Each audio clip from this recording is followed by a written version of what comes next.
What is going on, everybody? Welcome to Axioms on Trial, episode, was it 55? I think so. Yeah. Well, so I was totally expecting to hit the this thing,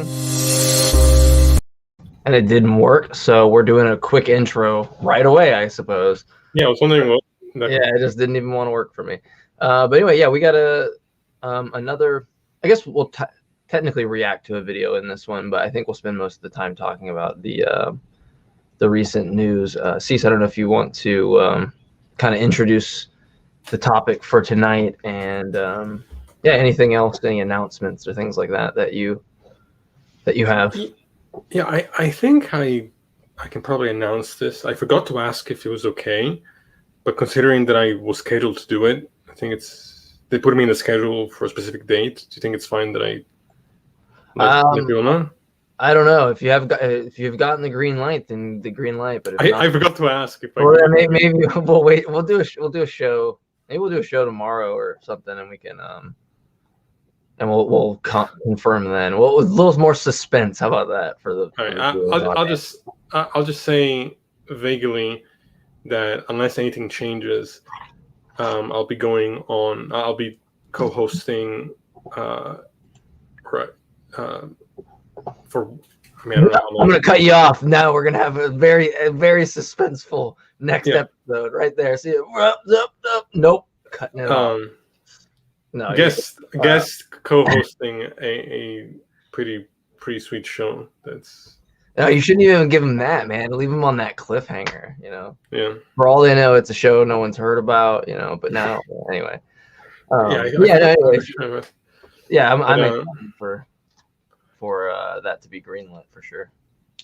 But yeah, so we'll probably do another show tomorrow or the day after, and I actually emailed who I was supposed to email before the show because I realized I never asked if I could let people know. I just don't think that it was enough time to get back to me. But Sure. That aside, for today we want to talk about the years. I think it was probably a decade ago where the Danish cartoon controversy took place. I forget exactly how long ago it was. 2005, I believe. Was that what it was? Okay. I think so. So even more I than. can be wrong, but that's just on the top of my head. Okay. I have a video. You know what? I have a video up. It's about 1minute 40 seconds from a France 24 English about it. So I don't know if you want to. Maybe we play that news article after you elucidate on it as well. Yeah, you can play it in a minute. But for dates and things like that. Basically, this. I think his name was Westergaard. He ran. What was like a French or a Danish newspaper? Yeah, Danish. Where Muhammad and was it Allah as well, or just I forget the specifics? But basically, the first picture I think was it was Muhammad with a turban and had like a TNT stick kind of coming out that was on fire like a bomb. Right. I believe that was the image that caused outrage, if I'm not mistaken. Yeah. So, did this cause a huge outrage? Muslims attacked embassies. They were trying to burn embassies down. There were, we saw people having signs like, behead those that insult Islam. And that kind of reaction, again, not claiming that the majority of Muslims reacted this way, but certainly a concerning amount did. And I think about 3 or 4 days ago, Westergaard passed away. And some of the reaction that I've seen online from his passing has been pretty disturbing. And this is why, I don't take it seriously when people argue that Islam is a religion of peace. And to be fair, I've talked to Muslims who don't say that, right? Like one of, I think we had so far on the show 2 Muslims on as guests. And the first, I forget his name, but the first one that we had on. Two. We've had 2 Muslims and 2 ex-Muslims. Yeah. The one Muslim who I can't remember his name right now, but he was pretty upfront as far as saying, look, Islam is a religion of many things. In some ways, it's about peace, and in some ways, it's about war when they think it's necessary. Which, to some degree, I appreciated his honesty in that regard. Of course, he went on the entire show making excuses for slavery and violence and pedophilia and all kinds of things that I found repulsive. And I even told him that by the end of the show. I told him, like, your ideology is repulsive to me. If that's how you interpret Islam, if that is Islam, then that is horrible, and that is an immoral ideology. And of course, he finds the same thing to be true about me. Like, he thinks the same thing about my perspective. But again, he's the one defending slavery and pedophilia and killing of LGBTQ people, not me. So, but also, I don't believe that the majority of Muslims interpret Islam the way he does. But enough of a percentage do that I find it concerning, and I find it important to discuss these issues. And there's nothing Islamophobic about it. I'm referring to specific individuals who believe specific interpretations of specific verses. But you also can't erase the facts of the history. Like, Muhammad was a warlord. There's no debate about this. And it just, the fact that people are rejoicing in this cartoonist's death The fact that they want to fight against free speech, like that's, it's only enough that we're not trying to take away their right to believe whatever they want, but they want to take away our rights to comment what we want about their ideology, and that's just not gonna ever be okay with me. So that's kind of the intro that. Yeah, and I guess I'll cue up this video. We haven't really watched either of the videos that we'll briefly discuss. This first one will give some background information. It's really short. I believe it will. I should have vetted it maybe, but it's about a minute long. And so if anyone's not familiar, hopefully maybe this can fill you in with a little bit of, yeah. A life lived for the power of a single. Audio good? I was seeing a little bit of an echo from your end. Like when you played the video, I could hear it twice. Yeah, I don't have my headphones in. I'll just mute myself. Okay. Stroke of a pen. Danish illustrator Kurt Westergaard believed in the necessity to speak your mind through drawings, even if it offends. A satirical cartoonist, he was reviled by some, accused of blasphemy, namely for his 2005 drawing of the Prophet Muhammad wearing a bomb as a turban. A schoolteacher turned illustrator, Westergaard's life changed in 2005 with the publication of his and 11 other cartoons in the Danish paper Jyllands-Posten. By 2006, the face of Muhammad spread had sparked outrage across the Muslim world. Anti-Danish violence broke out. Dozens died in riots.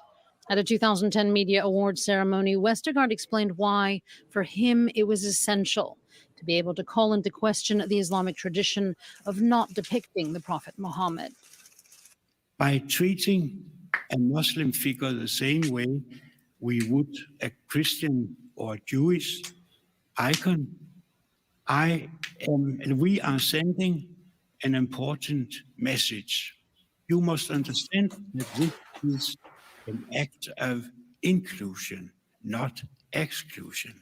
But violence over the cartoons would continue. In 2015, after Charlie Hebdo republished them, jihadists stormed the French satirical weekly, murdering 12 people. It would spark global outrage.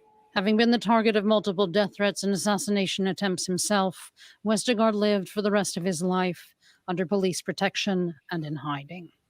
I'm Richard Branson. Mike, you're muted. Still muted. So let's get that guy off my screen. So I want to share something else here. Granted, it's Wikipedia, which actually, I don't know what the stigma is about Wikipedia, but I get past issues. But anyway, so on September 1st, 2010, 28-year-old Somali Muslim intruder armed with an axe and a knife entered Westergaard's house and subsequently was subsequently shot and wounded by police. Westergaard was unharmed due to the security precautions in his house. He escaped into a panic room where he saw the intruder standing in the hallway wielding an axe. Westergaard took his 5-year-old granddaughter into the panic room when he realized what was happening. The intruder attempted to break down the reinforced door with an axe, shouting phrases like, "We will get our revenge, revenge, and blood." He failed to get through. Allah apparently was not with him, evidently, to help him out there, and was shot in the hand. Again, Allah was not there to help him out.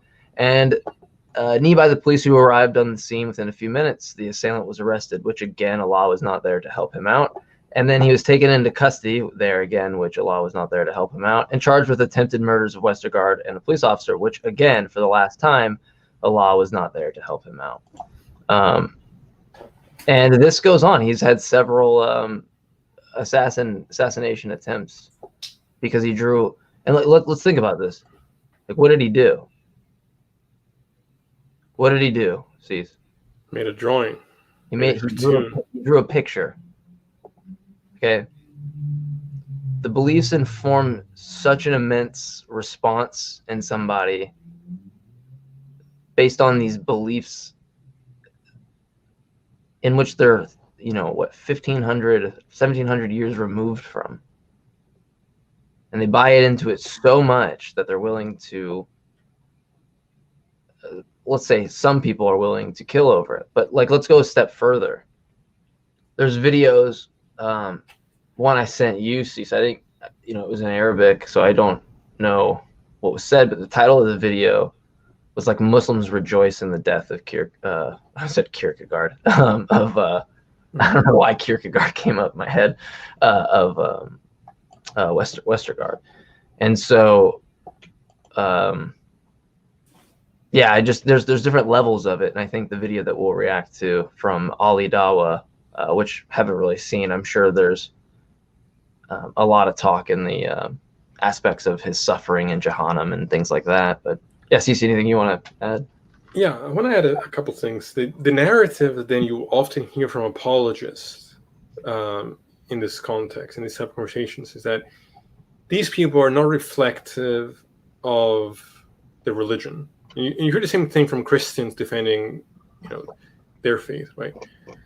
But it's just the idea that while there are some people who are just evil and use religion or twist religion as an excuse to do the evil that they want to do. And I'm sure that there are people like that in the world who are just inherently want to do damage and use whatever excuse they can, in whatever context they can, to do that. But then there are people who would otherwise be moral, who are driven to immoral behavior, and acts, and beliefs based on the particular ideology and interpretation of the ideology that they are brainwashed into. So, if Islam made the claim that it was okay to depict Muhammad, not only that it was okay, but that should be the case. If Islam had in its tenets that criticisms are of any kind, whether it's mockery or not, are to be accepted, then you wouldn't have the reaction that you see in the world by at least a portion of the more fundamentalist Muslim community. Again, I've said this before, but the problem with any ideology is not its fundamentalist. It's the fundamentals of that ideology. The more fundamentals you get as a Jain in the religion of Jainism, the more truly non-violent you become. That is the real religion of peace, not Islam by any means. And so, an example within Christianity, the Westboro Baptist Church. Yep. Their granddaughter. I trouble remembering her name, but maybe you can look it up while I do this. By the way, you see me in this stream kind of go back and forth. I have the worst neck pain, so bear with me. I'm not weird. I mean, I'm a little weird, but yeah. So just wanted to throw that out there. Getting a new chair on Monday with back support, so that will help. Yeah.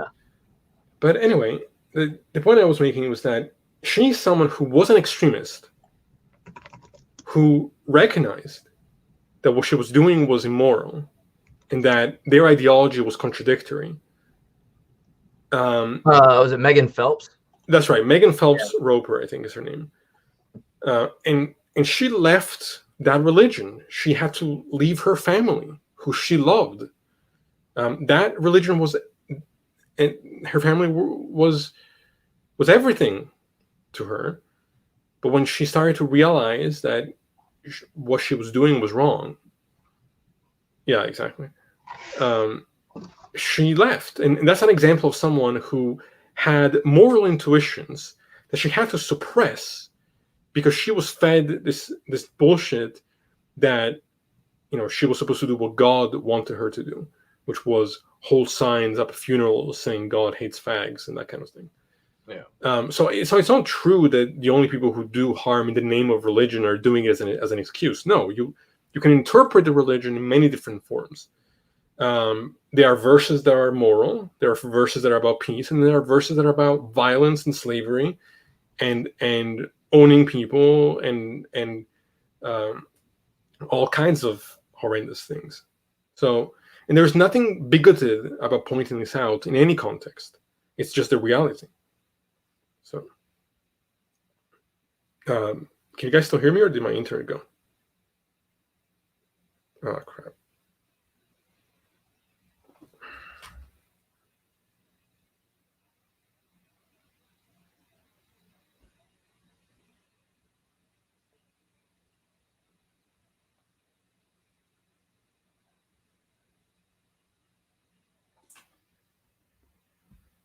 Are you still there?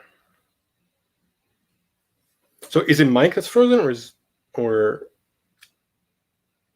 okay? So I thought it was my internet for a second. It must have been something with him. All right, I'll wait for him to come back.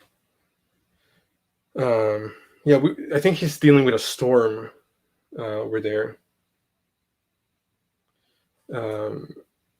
I think we're supposed to get one here as well, but hopefully he'll be back in a couple of minutes.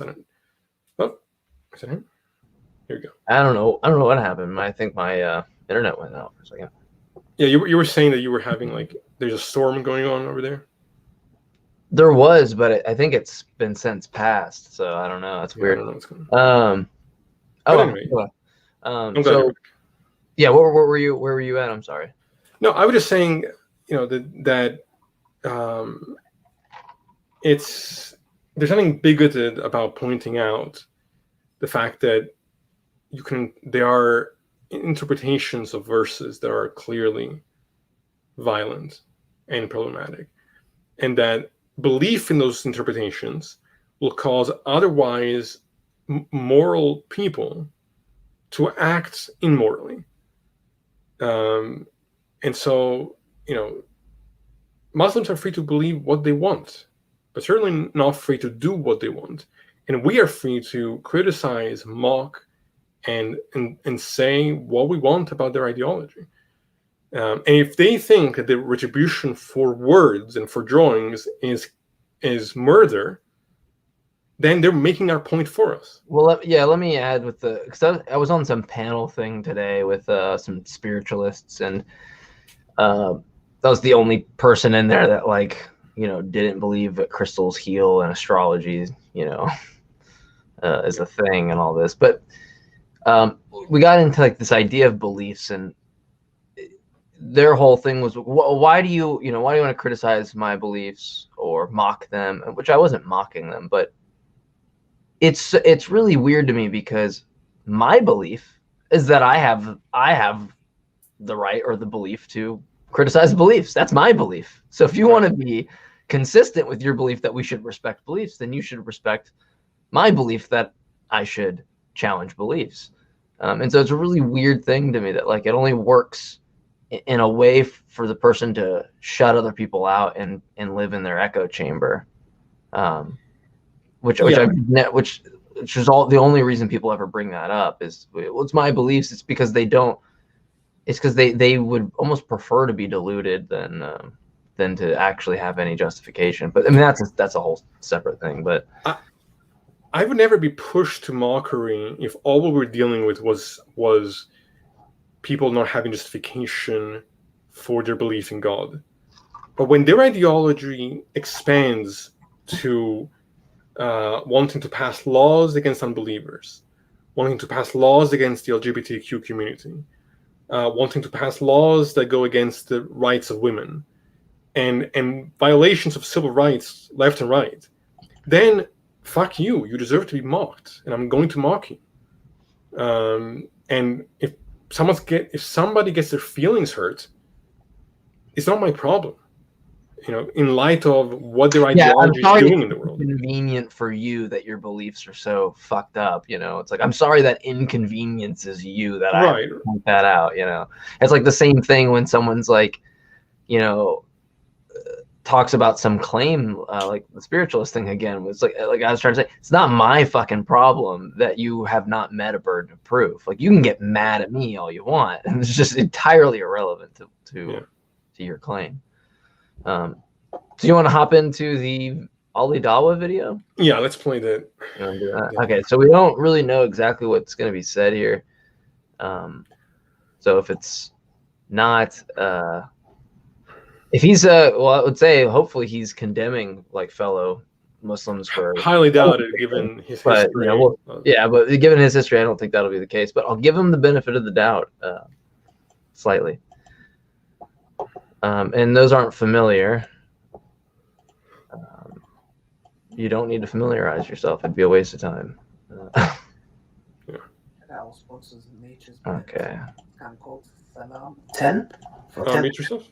products. Assalamu alaikum wa rahmatullahi wa barakatuh, brothers and sisters and dear friends. I'm here in my beautiful car, Toyota Prius, in the back, doing a video while my family is in Tesco doing some shopping.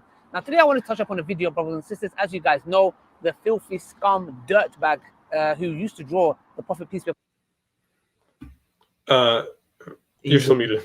He's a dirtbag because he drew a picture of the God or the prophet you believe in.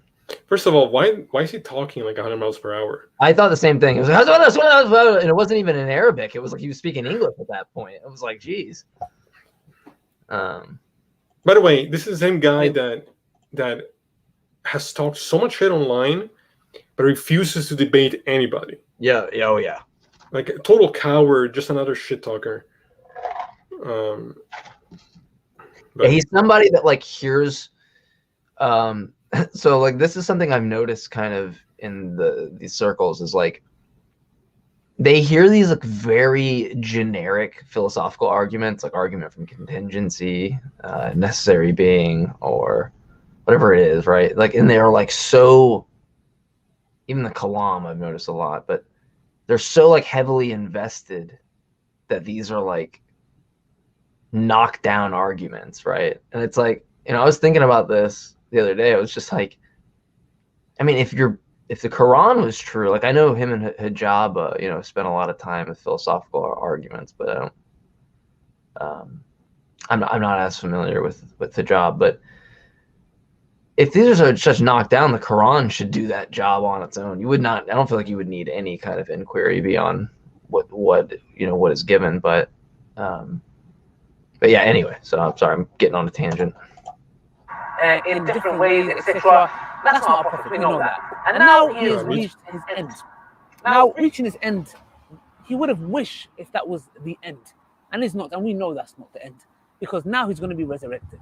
Not only that, when his soul is being pulled out for what he's done, it's going to be pulled out in such a way that no one would want to imagine. And alhamdulillah, he's passed away. Alhamdulillah Rabbil Alameen. Alhamdulillah. Alhamdulillah. These people are nothing but toxic, vile individuals. And they bite and die.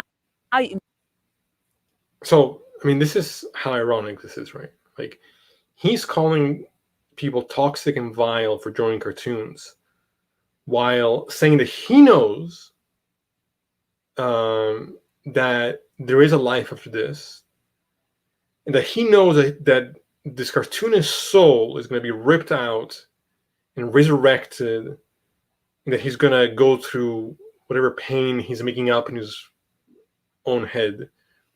But it's everybody else who's toxic and immoral. How do you not mock this kind of arrogance and delusion when he's saying the kind of things he's saying and the way he's saying it? The only thing that's left to do is to mock it. And there's nothing bigoted about that. It's, you're telling us that someone who drew cartoons, who's holding your religion the same as any other ones, should suffer for that. You deserve to be mocked.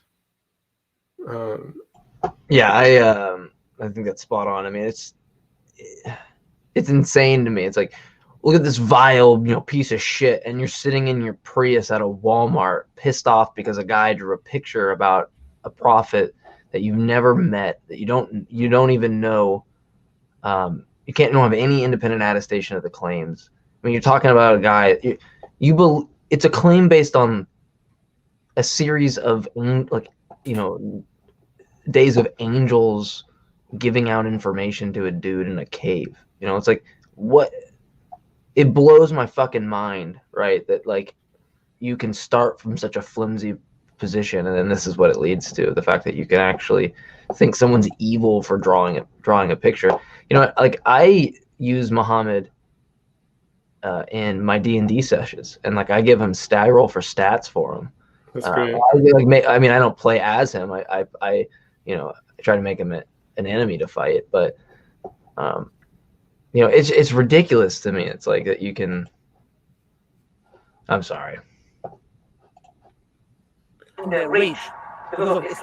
I'm not sorry, but I need to get better on my tangents here because like this one. So I was telling Cease before the show, I was like, I don't like reacting. So there's like a video of someone calling out my talk with Otangelo, and on Atheist Discourse. No, on Atheist Experience, right? I didn't really get to see the full video, but typically I'm like, you know, I don't like to react to things right away. I like to just digest it and make sure I'm not, you know, speaking out of anger or anything like that, and have a clear head. But with this, yeah, I don't have a very good clear head because like this really all pissed me off. I mean, I didn't get to see this video, but just scrolling through the titles of videos that were like people celebrating a person's death, it's like, how on earth do you have the moral high ground, like from your perspective, from the same principles that you employ? I mean, I want to respond to something real quick before you keep playing. Pessimistic Idealism wrote, the contingency argument is sound, but it only gets you an absolute. One has to offer other arguments to get at set absolute precise nature. I actually don't agree with that. I don't think it's sound. If by the contingency argument you mean that sort of this, what's what I'm looking for, comparison or how do I want to say this? Distinction between something necessary and something contingent. I don't buy into that argument. yeah, I think people assume a lot more access to ontology to even state that distinction as being an actual thing than I think they can actually justify. I would probably agree that there may be something that is necessary to reality, but it may be the case that all of reality is necessary. well, that's my issue with PSRs, right? Like, and I'm sure pessimistic idealism probably would, you know, contest to it, but I think like PSRs just commit you to necessitarianism. I mean, if some fact gives if a necessary fact gives sufficient weight to explain fact Y, well, in turn, fact Y is a necessary truth, and it's just a chain that goes on. So for me, like when you add this idea of a necessary being in really any version of explanation or PSR, it seems to commit you to necessitarianism. Now, I'm not 100% committed to that view. Like I'm willing to shift my opinion, but I haven't heard any good arguments against that. And for me, I don't buy into that a necessary being exists when I used to. I don't know in virtue of what it means to say something is necessary outside of an analytic, proposition of like a squared circle. I'm sorry, not a squared circle. Circle is round, or unmarried man is a bachelor. I mean, we know those are true in all possible worlds. But in virtue of what is something necessary from an ontological perspective, like if you go the modal route for the modal ontological argument, it's like, okay, well, the statement God does not exist isn't self-refuting like the statement a married bachelor. So like you're gonna have to find some similar thing, with that. I know we're going on a tangent, but yeah, I don't know that I buy into the distinctions between necessary and contingent simply based off of our intuitions about how the world is. Yeah, right. I can even accept the idea that there may be certain things that are existentially necessary or phenomenologically necessary, even if the particular logic language doesn't apply in that way. Sure. But how one would determine which is necessary and which isn't, or if there can even be that distinction, I think I don't think you have any legs to stand on to approach it that way.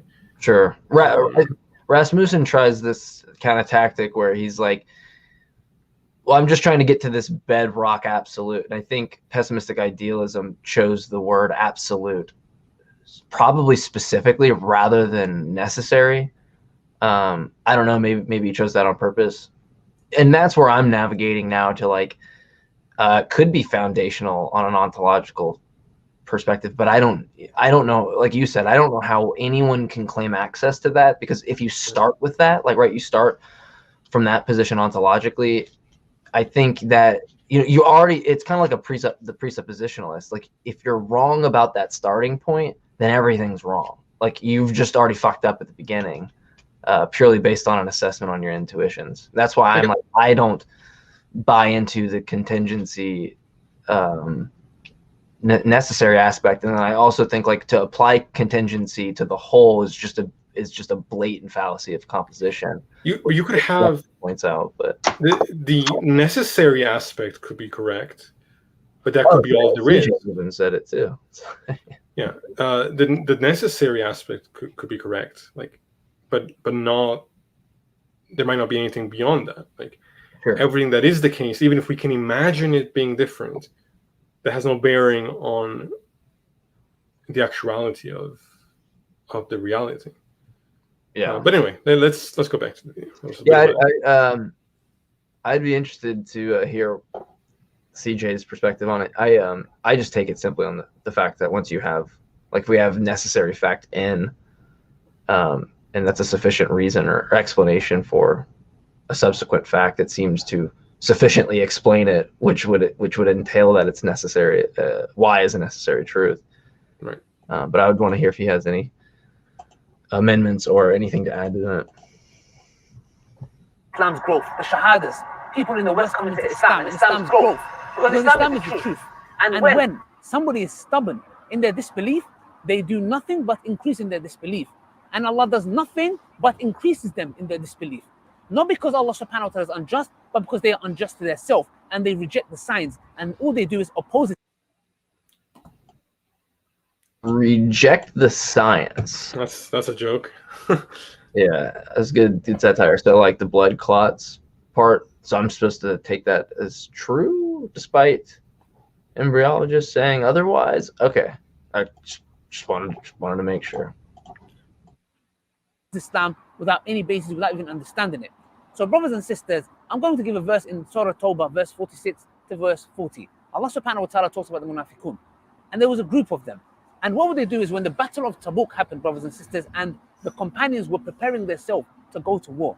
And the reason why I'm mentioning this is because you will understand why. When it comes to the hostile disbelievers and the munafiqun, yeah, okay, and be it other people, whoever might be against Islam, one thing you need to understand is Allah subhanahu wa ta'ala in the battle of Tabuk, when they were going, in Surah Tawbah, Allah subhanahu wa ta'ala mentions that they were making. What is he? I don't know. What did you understand anything he said just then? Like he was speaking. I started drifting off. Like I just didn't know if, like, he was speaking really fast or if he was combining things. I don't know. Okay. Good to see you, Charlie. Glad you're back. I hope everything. Hey, Charlie. Yeah, it's been a while. And it's by the will of Allah that Allah did not want them to join the believers. Why? Because if you think about it, if there's 1,000 of us going to a war or wherever it may be, we would want more people, because it makes sense that more people means more power. It will mean that more of us, better, because we have more power in fighting the enemy. But the point is here, that if you think about it closely, what's happening? What's up with the fighting the enemy? I don't know what it's saying. I just heard more power and people to fight the enemy. Like, well, who you fight? Why do you want to fight the enemy? And here is that those people, and Allah says in the Quran that they would have had nothing but distress. I don't want to fight you. I just want to talk about your beliefs. Relax, bud. Misfortune. And not only that, they would have caused fitna and trouble. Imagine if there was 10, 20 of the munafiqun. Imagine the process they were going to do, because that's all they did. They would whisper in the Muslims' ears, try to dissuade them from going, joining the battle, whatever it may be. So you can clearly see that sometimes when we think to ourselves, bigger the numbers is better, not really. Because if you have a group of people who are your enemies within you, it's better that you go to the battle with 20 of you less, but you don't have 5 that's going to stab you from behind. So these people who are trying their best, their utmost best, to dishonor the Prophet, peace be upon him, sallallahu alayhi wasallam, every single Muslim, billions, praise him. Yes, and we send salutation upon him, and the angels in the heaven, and Allah subhanahu wa ta'ala praises him, and is praised him in the Quran. Okay. So you can do your cartoons. Yeah, you can do your cartoons. Speaking of, do you want to? I think I'm going to get MS Paint open for the end of the show and give my rendition of the Prophet Muhammad. That'd be great. Drawings be upon him. Yeah, I mean, just in memory of. What rank did he just go on? Like he was saying, I don't know. If you round up more people, you're gonna have some that will stab you in the back or something, and that's somehow related to the cartoonist. Like, what the fuck? I don't know. Your guess is as good as me. I mean, this is just so weird. What's weirder, the content of what he's saying, or sitting back in a Prius at a Walmart while he's waiting for his families to get like Hot Pockets? Did you see did you notice that he like looked at his watch at one point randomly, like in mid sentence? Did he? No. Yeah. He's like, I want these damn Hot Pockets. Where you at? I don't know what's going on. And during the Qurans and speakers corner, like we have these individuals who come to the park, carry on doing it. Wallahi, you do nothing but you aid and help Islam, because your pictures that you draw, that's not our Prophet, peace be upon him. And yes, we will be angry and upset. So how does he thinks that we are helping Islam when how do you understand what he's saying? I don't know, but I mean I only understand like a quarter of it, because but I did hear him say, draw your cartoons because that will only help Islam. It's like, how do you figure that will only help Islam when the reaction from so many Muslims is to rejoice in his death and is to want to cause violence and harm to unbelievers? You are pushing. It is these people that are doing Islam a disservice by reacting in this way. So he's completely detached from reality and from how these things are being viewed in the world on a global scale. Thank you so much, brother. The best way to combat such individuals is hate. These people, this filthy scum. Oh yeah, thank you, Witter. Appreciate that. In high school, I studied various ways to measure pressure. Science. Yeah.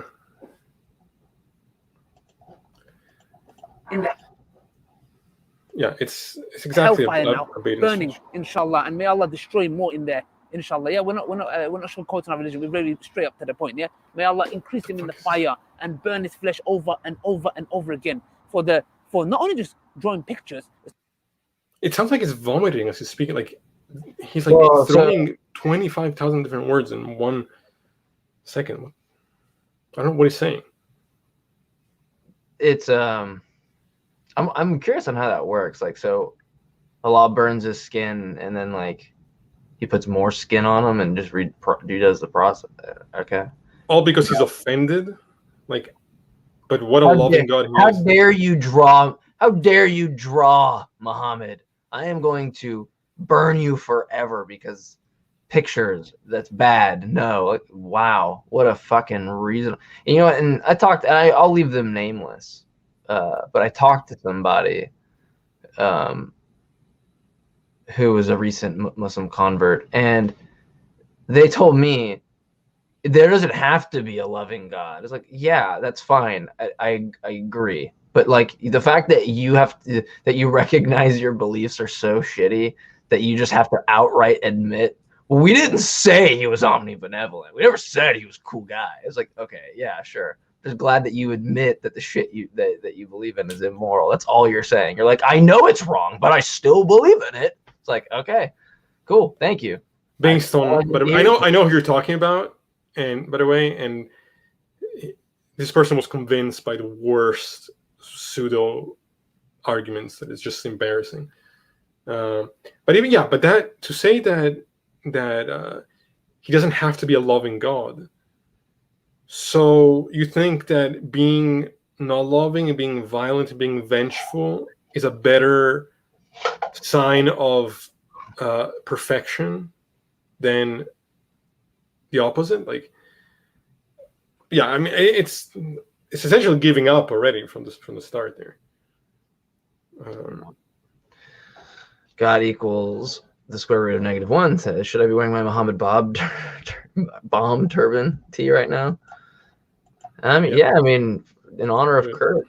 It's not just a matter of that, yeah? His oppression and the ripple effect of that and the hostility people have towards Muslims.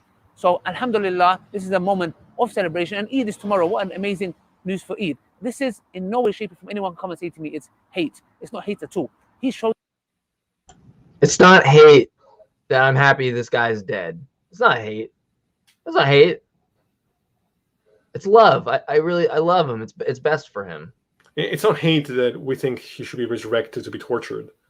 Like, no. What an idiot. Okay.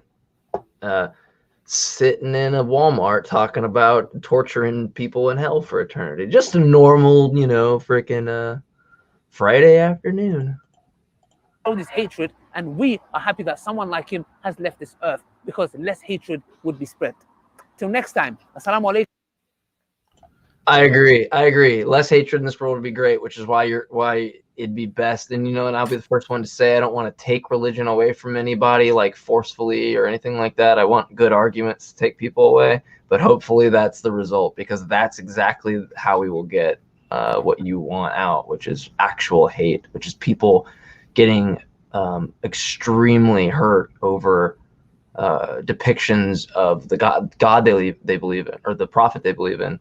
And someone said it in the chat earlier. It was like, I mean, how do they even know what he looks like if they can't depict him? And I've always wondered that myself. I'm always like, so not only are you thousands of years, or you know, 1,700 years or however many years removed from these events, you don't even have like any image in your head on the prophet. You know, you can't even like picture the person. But yeah, I don't know how that works.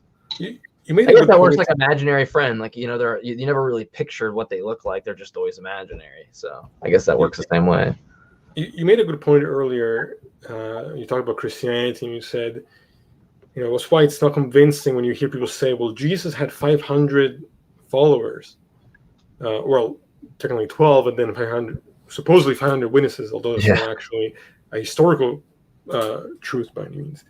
But this guy who you all heard him spew this nonsense has how many followers? See that? I can't read that. 639,000. I mean, that should really give people pause when they try to, you know, express their ad populum fallacies at us.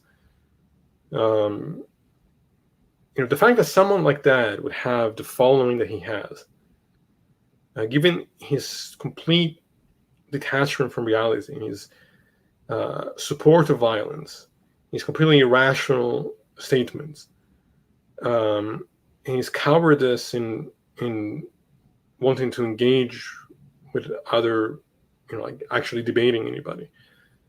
It's just so weird. Like, yeah, I don't know how much more I can exhaust on it in terms of all this, but I mean, it should be just painfully obvious to anybody. I mean, like the fact that you would want to instill eternal damnation on a person for the reasons given. But again, I'll beat the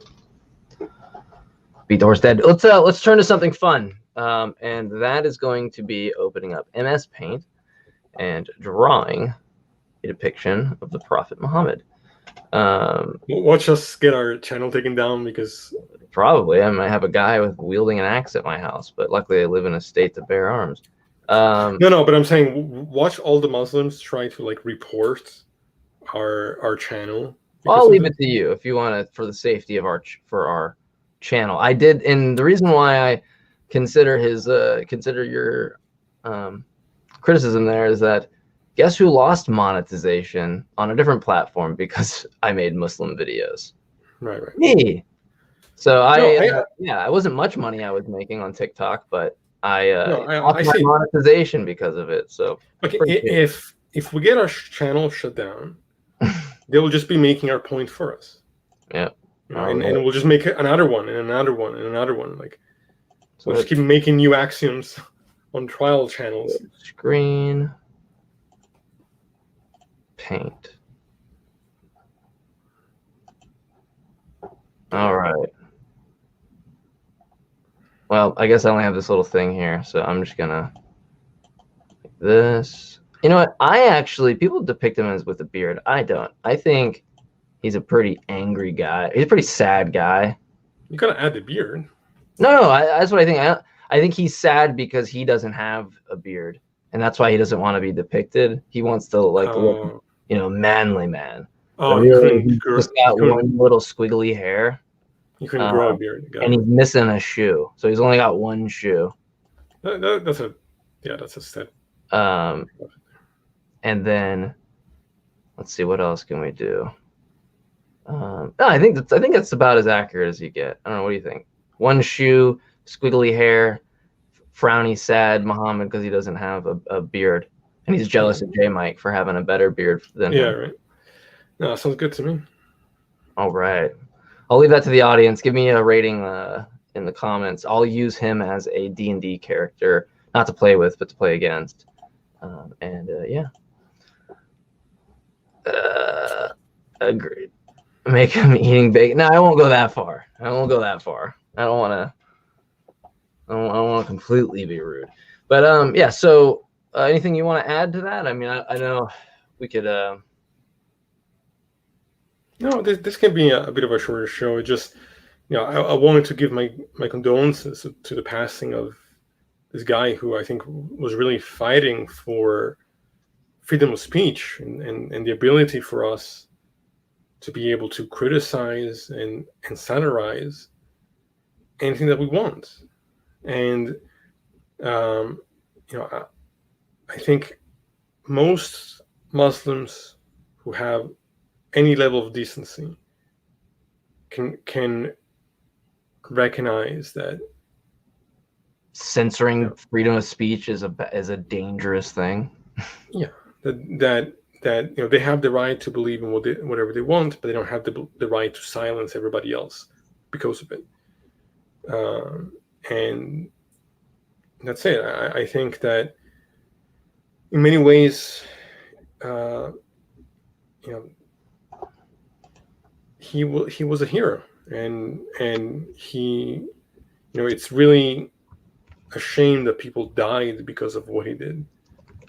But it's not because of him; it's because of the actions of, I don't know. It's just hard to even go into, because it's a testament to how fucked up the situation is, that religious belief can result in this kind of violence and lack of compassion. If I can tell you, if anybody was to make fun of my beliefs on any level, he would see no violent reaction from me. I would probably laugh along. I don't care. So I remember when we had that first Muslim on, he compared it to insulting his family. He said, it's just the world that we live in, where if you insult my mother, you're going to get punched in the face. And to me, that was such a strange thing to say. It's like, the only context in which you're going to get physical violence from me is if you're threatening me with physical violence as self-defense. Yeah. You can say what you want about whoever you want. I'm not going to respect you or take you seriously. So at no point is my reaction going to be, let me punch you in the face because of that. It's only when you cross the line of, now I'm protecting my own safety, where physical violence should be introduced. And if you think that it's just the way it is, that the response to words should be attacking people or burning embassies or killing people, and there is something deeply wrong with your worldview. I think that's all I really have to say. We will go to some comments here. We got what is the fallacy count? I think that Dawa is the Russell Westbrook of Muslim apologetics. So he put up like a triple double. So it was like It's like, yeah, well, I'll hash out the mathematics on that, but I would say like in between the fast talking, or probably triple digits in the aspect of fallacies. Let me see. If I draw a random Middle Eastern person, how do they know I haven't actually drawn Muhammad? It's just a good question. Yeah, you might draw him accidentally. I guess you have to like label it Muhammad. I don't know. I don't know how the rules work on this ridiculous belief. God equals the square root of 1 writes, religion baffles me. I just I don't get how. I think he's saying, I'm just trying to say, I don't get how folks can hold this position. Yeah, I don't get it either. And it's even where I think that's the other problem too, is that a lot of and again, I'm on the left in most things, but you get this kind of response from the left in this country, where out of fear of being viewed and called bigoted, they want to defend religious ideas and other cultures. Even if those cultures are making the worst type of claims. Like, it's perfectly okay to criticize sexism in this country, but if you criticize it elsewhere, now you're an imperialist and you're a bigot and this and that. And I think part of the problem is that some people just don't believe it's possible for someone to actually hold these ideas, when it's a reality. People actually believe this stuff. They don't just pretend to. Sure. And then it's just like, I think a bigotry of low expectations to think that, like, I speak against Islam because I think I'm helping secular Muslims. I'm helping people. I think that, and we've gotten, I mean, I don't know about you, but I've gotten messages from Muslims, technically not really Muslims, but people living in the Middle East who are secular, thanking what we're doing because it feels like they had their voice taken away from them. Yeah, I had to help somebody out with setting up a VPN. Like they messaged me talking about they lived in a Muslim country and they didn't know, they fear, being outed as an atheist. And I've had to help one person set up a VPN, and explain to them how to protect themselves in that sense, because it's real. It's a real problem over there. People don't really get. We kind of live in a veil over here, and it makes it easier for people on certain sides to say, well, we should respect beliefs. It's like, yeah, but because you don't actually see the impact and the harm, you kind of live in this. There's a kind of a conspiracy theory that's been going around in relation to Grand Theft Auto, and I think it's actually a really good conspiracy theory that I think might be true. They depict every place in Grand Theft Auto basically as an island. I'm sure mainly for game limitations, perhaps, maybe, but someone posited the idea that it's them trying to kind of metaphorically showcase how people in America just think they're the only ones on the earth, and that's where the borders kind of stop, And I think there's some truth to that. Even outside of that, just that's literally how people think. They think that we're the only people, that matter, and that we're or that we have a higher ground than other people, and in that sense. And it's no, we need to look at these things individually, the beliefs individually. And if you shut off the conversation on that, you're getting really close to censorship. And look at what we covered today. People attempting to assassinate somebody over that, and then also censorship in the aspect from the side to say, hey, we shouldn't talk about people's beliefs. And so censorship in any aspect in both of those lights, it's just not the way. I mean, it prevents us from doing what we do. And where real Islamophobia is present and real bigotry against Muslims is present, that should be called out too, and that should be fought against as well. I'm not for any kind of bigotry against anybody. So I think there is a section of the population that is actually bigoted against Muslims. But valid criticisms of specific interpretations, specific verses, done by specific individuals. Like the term Muslim to me doesn't mean anything, because people will interpret the religion in many different ways. I care about the content of what it is that people actually believe. So there's nothing bigoted about what we're saying. We're talking about specifics, not painting an entire group of people in a particular way. Yeah, I couldn't imagine having a belief system. Which, by the way, there's a distinction. It's a belief system, not a system of knowledge. Right. And I couldn't imagine having a system of beliefs, or even if I called it knowledge, at which I wouldn't welcome challenge and criticism. Right. I don't know. I don't understand that world or that mindset. I feel like that only works in virtue of somebody fearing it being wrong, knowing in the back of their mind it might be wrong. Or maybe already knowing it's wrong and they're wanting to hold on to it. You know, it seems to only be the appropriate times to have that attitude, as opposed to, I think, you know, it's like, I don't want to say we're saints, you know, as skeptics or atheists, to say like, you know, we're better or something because we do care about breaking those things down. But if you really, it's really, if you take philosophy seriously, and you get into that, like, you'll have a moment where one of the beliefs you hold is broken down, and you might have many moments of that. Yeah, but you'll have that first moment, and if you can react two different ways, it can make you. Well, I think most people might initially react this way, which is that you want to run from it, right? You kind of want to shut your ears, put your ears in your fingers, your ears in your fingers. Wow, put your fingers in your ears and cover your eyes.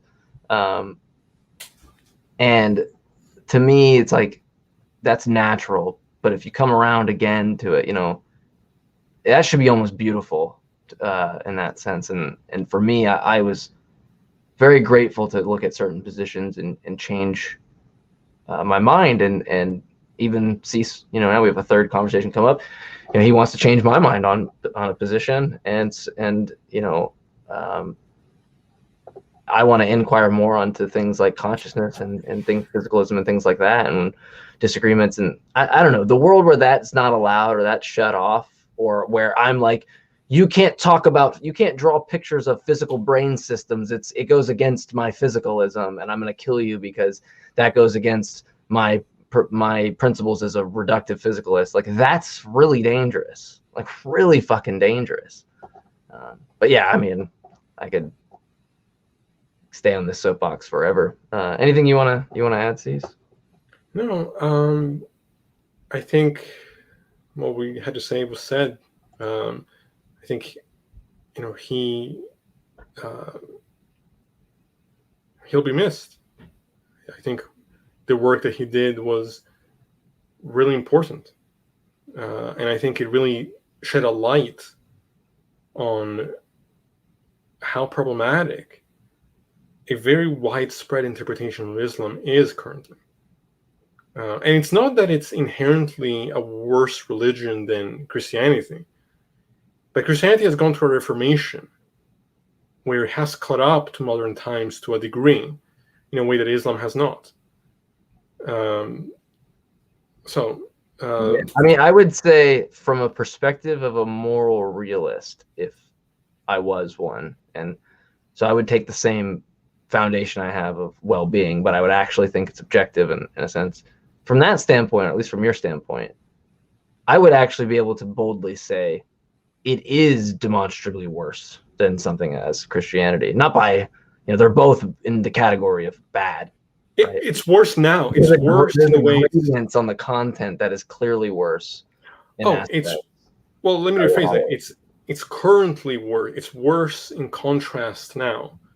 Sure, you're talking about in virtue of the progression of one versus the other, having a lack of that, essentially, and sticking to fundamental foundations. Yeah. I mean, I think fundamentally they're both terror. I Okay. mean, they both support slavery. They both Yeah, support. yeah. It's all they're very similar in their barbarism.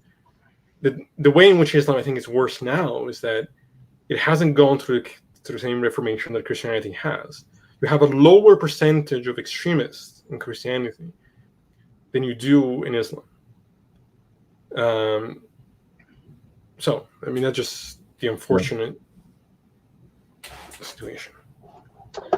Well, yeah, thanks guys for tuning in. We this Sunday I'll be on Talk Heathen hosting with Kenneth, and we'll have that announcement from Cease here soon. And then Sunday as well. Okay, so actually Sunday will be double packed, I think, for me if I can manage it, which I don't know because I need to find sleep at some point in between. Maybe it'll be Monday, but Sunday I'll be doing Talk Heathen. Monday I have a debate discussion with T-Jump. I was trying to get it done on his channel, but it seems that he wants to do it on Discord. Says he's on there more often. So I will be debating or discussing or however you want to phrase it. I have issues with his moral philosophy, and we'll be discussing it further than the last time he came on, which was if you watch that episode, we don't really, I think Cease challenges him a little bit more. I'm more trying to feel out what his moral philosophy was. Now I feel like I've pinpointed a lot of problems, or at least maybe things that he could clear up for me. And so if you guys are interested in that, I guess check out his Discord, or I'll ask if I can record the conversation and I'll post it on here. GeoSam wrote an interesting question. Have you had a talk with Justin about his conversion? I did privately, but private conversations I'll keep private to me. The only thing I would add is that the arguments given to me blew my mind in terms of how bad they were. But I would be happy to have him on the show. Thing. But I don't want to talk about private conversations. I would be happy to have him on the show. I just don't think that he would be willing to come on at this point in time. I don't know. He might. Maybe. I don't know. We'll see. I'll reach out, and I did reach out once already, about something related. Sure. I was asked to go on with like James's thing or James's Tired's podcast, but with one of them or two of them. But I was like, look, we've been on yours, you come on ours, and then we'll do it. And that was the thing, right? I want to have control of my voice and the mute button and things like that. I won't mute anybody, but I don't want to be muted by anybody and mods. That pisses me off. So and that was my thing, is that I was frustrated with the fact that we went on his show, talked with I think 4 or 5 Muslims, and then they refused to return the favor and come on our show and continue the conversation. Meanwhile, going on social media and saying things like, don't bring a knife to a gunfight, because they were acting like they had destroyed us when they got completely embarrassed from the beginning to the end, just didn't realize it. Yeah, well, which blows my mind, because and this is really simple. I mean, like the first premise of the Kalam and really the only contention I think people need to get into, because they won't follow from there. This idea that they hold causality, like they don't really realize that when we talk about causal relations, we're talking about things with a material cause, usually like a relation from something to another. Like if I cause my hand to go into a fist, I cause the relation of my fingers to enclose, right? So the idea of material and efficient causes actually being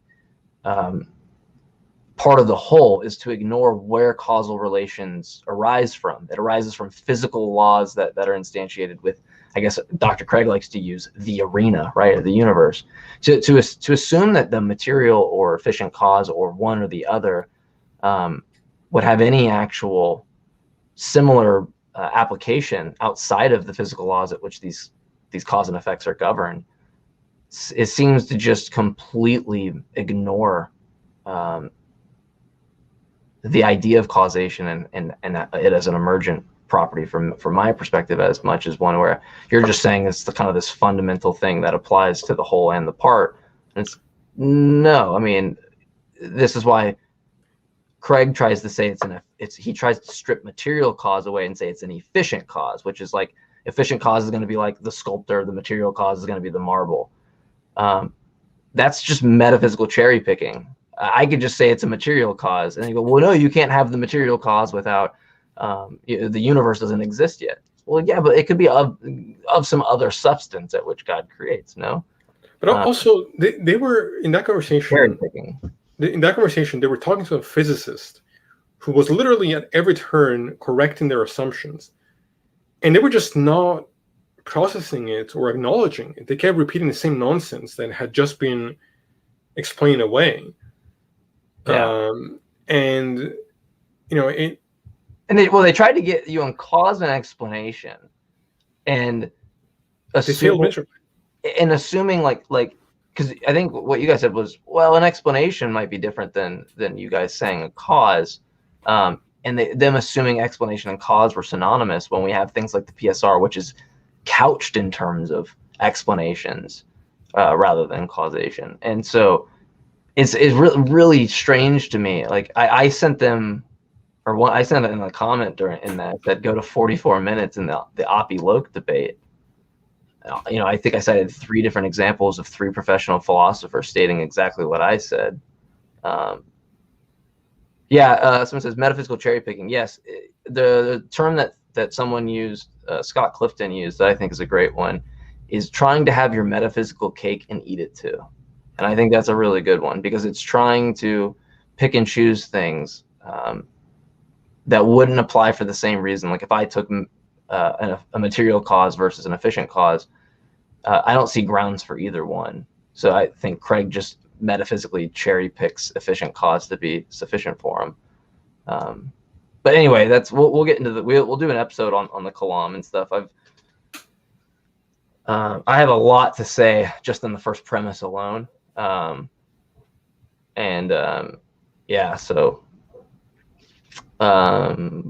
all for us, I guess. I don't have anything else I can add. No, that's all. Thanks everyone for tuning in as always. We'll be back maybe sometime this week, maybe tomorrow or later in the week. Yep. Be sure to tune CISA's announcement coming up tomorrow. Talk Heathen at 2 p.m. Eastern my time, as well as the nonprofits. I did a nonprofits episode that will air right after it. I made a prophecy on the nonprofits. I made an actual prophecy on the nonprofits. Me and Kenneth were joking around and mentioned about because it airs after Talk Heathen. So I was like, do we have to pretend like we done Talk Heathen already and we already listened to the calls even though we're recording it before? And so we were joking about that, and I go, you know what? I'm going to predict that a presuppositionalist calls in, and then I started going on what their argument would be and why it was wrong. It was more of me projecting, honestly, against presuppositionalists, but I'm calling it a prophecy. So if that prophecy comes true and a presuppositionalist calls tomorrow and fulfills my prophecy, you know who the real God is. Oh, and by the way, one last thing. If somehow we get our channel flagged by a bunch of Muslims, we get 3 strikes, so we're good. Okay. We will find a way to keep going and doing what we're doing. I'll counter it. I mean, someone filing a false claim or copyright claim is actually you can actually persecute but you had someone like what was the ex-Muslim that we had on? Infidel Noodle or Abdullah Samir? Abdullah. Yeah. He had his original channel taken down unfairly. That's true. Yeah, you're all right. I mean, yeah. So I lost my monetization, so it doesn't. The companies don't, or like TikTok and YouTube. I don't think they really look into it very much. Right. So it says Mike could cosplay Dutch from Red Dead. Well, dude, thank you for. You got it. That's a great idea. You got to do that. I'll do that for Halloween or something. You got to do that. That'd be perfect. Holy shit! I never connected that. That'd be amazing. Well, thank you guys very much. Be tuned. Stay tuned. We'll try to maybe hopefully do an episode tomorrow. If not, tomorrow, Monday, if I don't end up having that debate with T-Jump. Peace out, guys. Much love. Oh, also, what was I going to say? Oh, yeah. Like and subscribe because we never say that. Peace.